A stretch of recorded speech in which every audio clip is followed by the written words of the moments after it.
नमस्ते मित्रों, मैं राकेश भारद्वाज अपने इस चैनल से आपको प्रणाम करता हूं और आपका हार्दिक स्वागत करता हूं। आज के कार्यक्रम का जो हमारा विषय है वो है जन्म कुंडली में चंद्रमा के कारण बनने वाले एक ऐसे दुर्योग का जिसका नाम है केमद्रुम दोष। मेष से लेकर मीन तक लग्न कोई भी हो, जन्म कुंडली के जिस किसी भी भाव में चंद्रमा अकेले बैठे हों, अर्थात अगर ना तो चंद्रमा के साथ कोई ग्रह बैठे हों और ना ही चंद्रमा से द्वितीय भाव और द्वादश भाव में कोई ग्रह बैठे हों, तो जन्म कुंडली में केमद्रुम दोष बन जाता है। मान लीजिए जन्म कुंडली के किसी भी भाव में अगर चंद्रमा अकेले बैठे हों, मान लीजिए कि चतुर्थ भाव में ही चंद्रमा बैठे हों और इस चंद्रमा के साथ कोई भी दूसरा ग्रह न बैठे हों और ना ही चंद्रमा से द्वितीय और चंद्रमा से द्वादश, अर्थात चंद्रमा से एक घर आगे और एक घर पीछे कोई ग्रह ना हो, तो केमद्रुम दोष बनता है। कहने का तात्पर्य यह है कि लग्न कोई भी हो, चंद्रमा अगर जन्म कुंडली के किसी भी भाव में अकेले बैठे हों, अर्थात चंद्रमा जन्म कुंडली के जिस भाव में बैठे हों उस भाव में कोई अन्य ग्रह नहीं बैठे हों और ना ही चंद्रमा से एक घर आगे और एक घर पीछे कोई ग्रह हो, तो जन्म कुंडली में केमद्रुम दोष बन जाता है। यहाँ एक बात सदैव ध्यान में रखना है कि सूर्य, राहु और केतु केमद्रुम दोष को भंग नहीं करते हैं, अर्थात अगर चंद्रमा के साथ या चंद्रमा के अगले और चंद्रमा से पिछले भाव में सूर्य, राहु और केतु में से कोई ग्रह बैठे हों तब भी केमद्रुम दोष बन जाता है। शास्त्र में तो कहा गया है कि अगर जन्म कुंडली में केमद्रुम दोष है तो ऐसा जातक भले ही किसी धनी और सुख सुविधा से संपन्न परिवार में जन्म लिया हो या अपने मेहनत से जो कुछ हासिल किया हो वो सब कुछ अपने गलत निर्णय के कारण गवा देता है। केमद्रुम दोष दरिद्र योग है और यह जातक से सब कुछ छीन लेता है। ऐसा जातक सदैव परेशानियों से घिरा रहता है। ज्योतिष शास्त्र में चंद्रमा को मन का कारक कहा गया है, इसलिए अगर जन्म कुंडली में चंद्रमा मजबूत और बली अवस्था में हो तो जन्म कुंडली 40% तक तो अपने आप मजबूत हो जाता है, और अगर जन्म कुंडली में चंद्रमा कमजोर पड़ जाए तो जातक का मन ही अस्थिर और अशांत हो जाता है। और मन ही तो सब कुछ है। जी हाँ, मन अगर स्थिर और शांत रहेगा तभी तो हम किसी कार्य में सफल हो सकते हैं। मन अगर हार गया तो कोई भी कार्य समय पर नहीं हो पाता है, और मन अगर जीत गया तो हम लाख परेशानियों के बाद भी किसी भी कार्य में सफल हो सकते हैं। हमारा मन ही तो हमसे सब कुछ करवा रहा है। जन्म कुंडली में अगर चंद्रमा अर्थात मन पीड़ित और कमजोर अवस्था में है तो ऐसा जातक जल्द ही किसी के भी प्रभाव में आ जाता है, किसी पर भी जल्द विश्वास और भरोसा कर लेता है। चंद्रमा अगर जन्म कुंडली में पीड़ित या कमजोर है तो ऐसा जातक जीवन पर्यंत कभी ना कभी किसी ना किसी से छल और धोखा का शिकार होता ही रहता है। ऐसे जातक का अपने मन पर बिल्कुल भी नियंत्रण नहीं रहता है।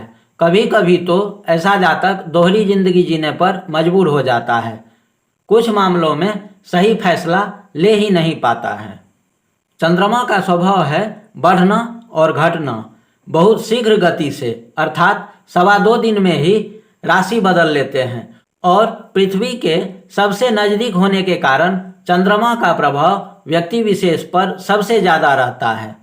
चंद्रमा अगर जन्म कुंडली में किसी भी दुर्योग से पीड़ित हैं तो जन्म कुंडली के जिन जिन भावों से चंद्रमा का संबंध बनेगा उस भाव के प्रभाव में निश्चित ही परेशानी उत्पन्न करेंगे।